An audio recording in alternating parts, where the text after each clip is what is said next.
Selamat pagi dan salam sejahtera untuk kita semua. Terima kasih atas kesempatan ini.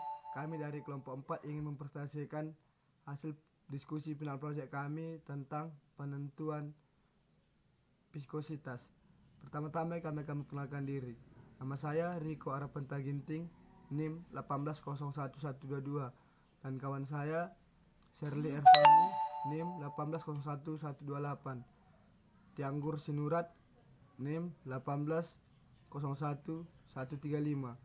Vina Aprilia, NIM 1801135. Dan yang kami hormati yaitu Ibu Insinyur Jenny Tarigan, STMT, selaku dosen pengampu praktikum oleokimia 2, dan Pak Dimas sebagai staf dosen di laboratorium oleokimia serta asisten penanggung jawab kami yaitu Kak Patricia Tarigan, AMD. Baiklah, untuk mempersingkat waktu, kami akan segera mempresentasikan hasil diskusi kami. Baiklah, di sini saya akan menjelaskan pengertian dari viskositas. Viskositas merupakan gaya gesekan antara lapisan-lapisan yang bersisian pada fluida pada waktu lapisan-lapisan tersebut bergerak satu melewati yang lainnya. Viskositas menentukan kemudahan suatu molekul bergerak karena adanya gesekan antar lapisan material. Makin besar viskositas dalam suatu benda, maka makin sulit suatu benda bergerak dalam fluida tersebut.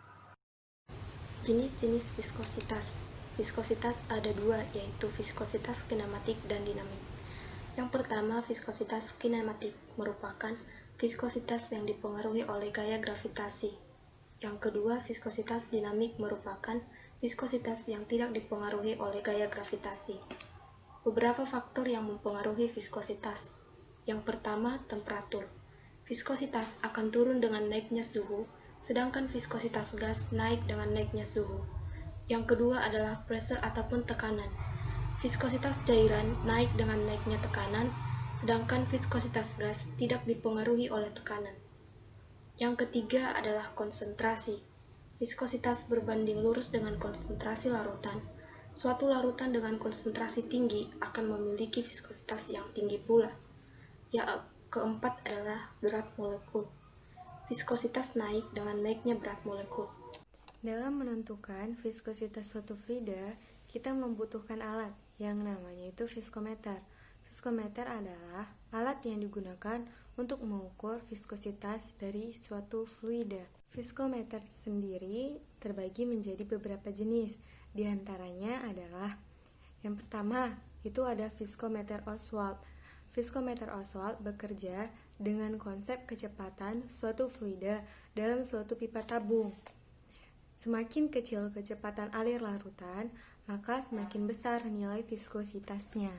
Yang kedua itu ada viskometer Redwood. Viskometer Redwood merupakan alat untuk mengukur viskositas berdasarkan lama waktu pengaliran suatu fluida. Viskometer Redwood terdapat dua jenis, ada yang nomor 1 dan ada yang nomor 2. Yang nomor 1 digunakan untuk menentukan viskositas dari minyak pelumas encer, sedangkan yang nomor 2 digunakan untuk menentukan minyak pelumas kental. Yang ketiga, ada viskometer Hopler. Prinsip kerja viskometer Hopler itu adalah menggelindingkan bola yang terbuat dari kaca melalui tabung gelas yang berisi zat cair yang akan diselidiki viskositasnya. Yang keempat ada viskometer Cup and Bob, di mana prinsip kerja dari viskometer ini yaitu sampel masuk dalam ruangan antar dinding luar dari bob dan dinding dalam dari cup, di mana bob masuk persis di tengah-tengah. Yang kelima ada viskometer cone and plate. Cara pemakaian dari viskometer ini yaitu sampel diletakkan di tengah-tengah papan, kemudian dinaikkan hingga posisi bawah kerucut.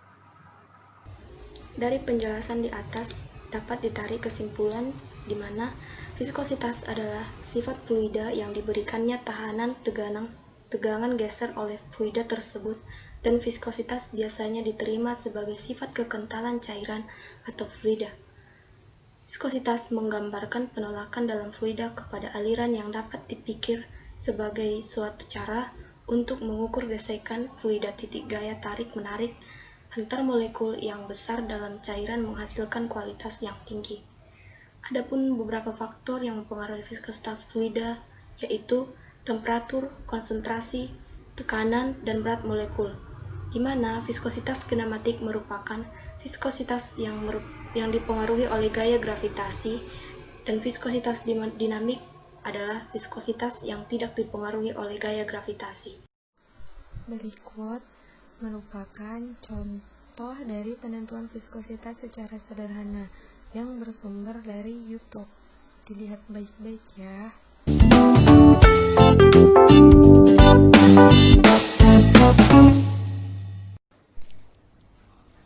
Halo semua, perkenalkan nama saya Devi Cahyani. Saya dari kelas 10 Kimia Analisis. Di sini saya akan mendemonstrasikan salah satu praktikum sederhana, yaitu penentuan viskositas. Nah, apa sih viskositas itu? Yuk cari tahu.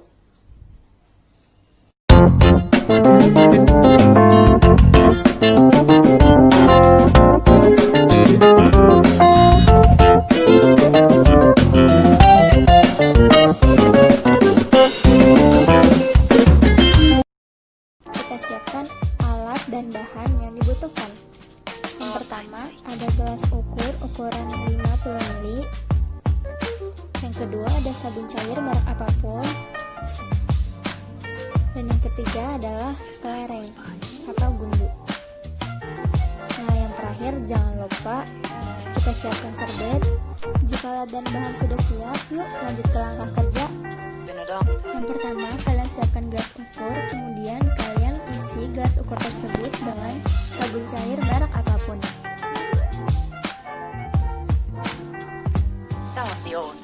Nah, kalian mengisi sabun cairnya di atas volume 50 ml.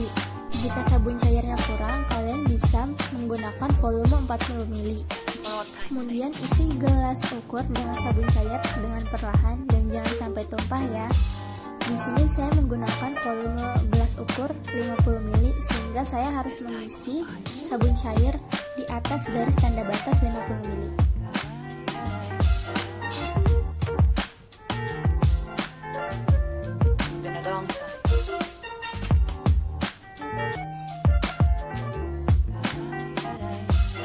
Nah, volume akan terlihat seperti ini di atas garis tanda batas 50 ml. Jangan lupa menyiapkan stopwatch untuk mengukur panjang lintasan atau waktu yang digunakan kelereng untuk jatuh sampai ke dasar gelas ukur.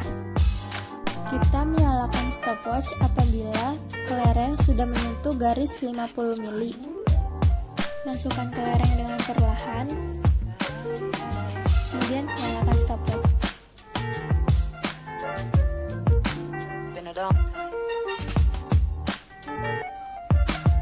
Jika kelereng sudah berada atau sampai pada dasar gelas ukur, maka kita harus mematikan stopwatch. Seperti ini.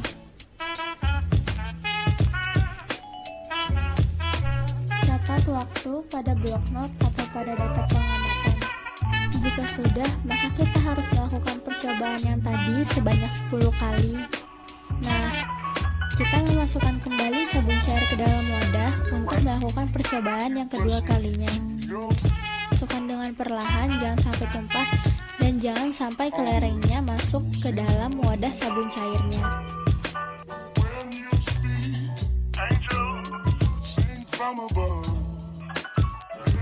Jika kelereng sudah keluar dari gelas ukur, maka kalian ambil serbet untuk membersihkan sisa-sisa sabun cair yang ada pada kelereng.